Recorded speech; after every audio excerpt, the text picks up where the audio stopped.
I hate passports. Well, I don't hate them because in the end that's what's going to get me to the United Kingdom. But what I hate about them is applying to get one. Back in the good old days, all you needed was a birth certificate to travel. Now, I need a passport because the laws have changed.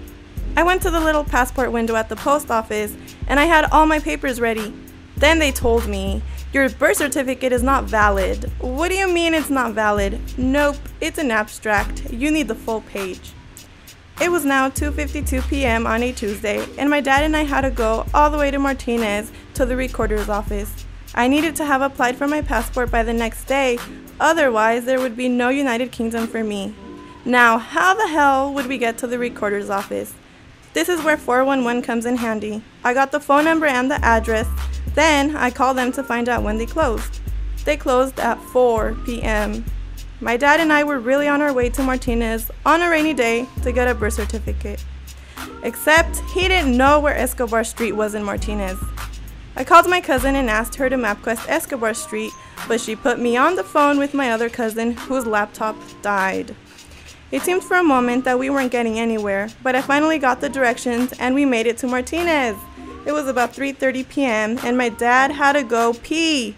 Great! He stopped at a McDonald's while I stayed in his work truck to guard the expensive crane he had in the back. The nerves started getting to me as I stared at the clock. I thought to myself, we're not going to make it. As soon as I saw my dad come out of the McDonald's, I felt a little tiny bit of hope. We started to look for the street, but I suck at writing directions. So instead of going towards Escobar Street, I told my dad to go on Main Street and turn on Escobar Street. We went all the way to the end of Main Street, and we couldn't find the street we needed.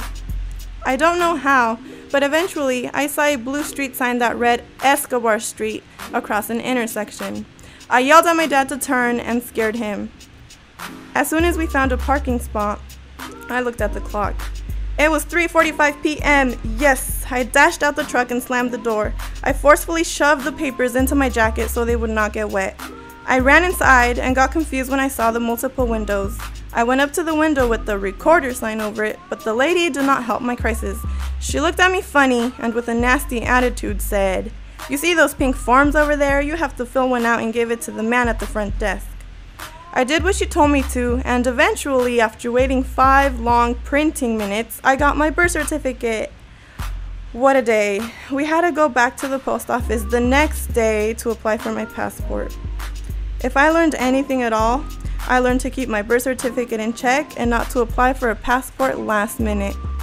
For Youth Radio, I am Andrea Flores. To hear this commentary and more, please visit www.youthradio.org.